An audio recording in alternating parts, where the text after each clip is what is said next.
Hi friends, welcome to Vijay's kitchen. ఈరోజు మనం బెండకాయ మసాలా ఎలా చేసుకోవాలో చూద్దాం. ముందుగా దానికి కావలసిన పొడిని పట్టుకుందాం. ఒక మిక్సీ జార్లో కాస్త పల్లీలు, ఒక స్పూన్ జీలకర్ర, హాఫ్ స్పూన్ సోంపు, ఒక స్పూన్ నువ్వులు, కాస్త ధనియాల పొడి, రుచికి సరిపడా ఉప్పు, ఒక స్పూన్ కారం, కాస్త పసుపు వేసుకొని మిక్సీ పట్టుకోవాలి.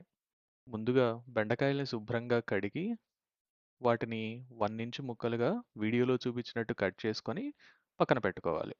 పాన్ తీసుకొని అందులో 2 స్పూన్లు ఆయిల్ వేసి బాగా కాగిన తర్వాత ఒక స్పూన్ జీలకర్ర, కాస్త కరివేపాకు వేసుకొని బాగా వేయించుకోవాలి.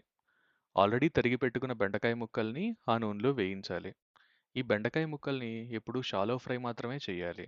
ఎందుకంటే బెండకాయలో ఉన్న తేమ బయటకొచ్చి ముక్కలన్నీ జిగురు జిగురుగా అయిపోతాయి. వీటిని ఎప్పుడు టాస్ చేసుకుంటూ వేయించుకుంటూ ఉండాలి. బెండకాయ ముక్కలు బాగా మగ్గిన తర్వాత ఆల్రెడీ పట్టుకున్న పొడిని 3-4 స్పూన్లు పైన చల్లుకోవాలి. పొడంతా బాగా ముక్కలకి పట్టేటట్టు కలుపుకుంటూ ఉండాలి. దీన్ని టాస్ చేసుకుంటూ వేయించుకుంటూ ఉండాలి. హై ఫ్లేమ్లో బాగా వేగిన తర్వాత చివర్లో ఒక స్పూన్ నువ్వుల్ని వేసుకొని బాగా కలుపుకోవాలి. ఒక 30 సెకండ్లు హై ఫ్లేమ్లో ఉంచి కూరని దింపేసుకోవటమే. కుమకుమలాడే బెండకాయ మసాలా రెడీ.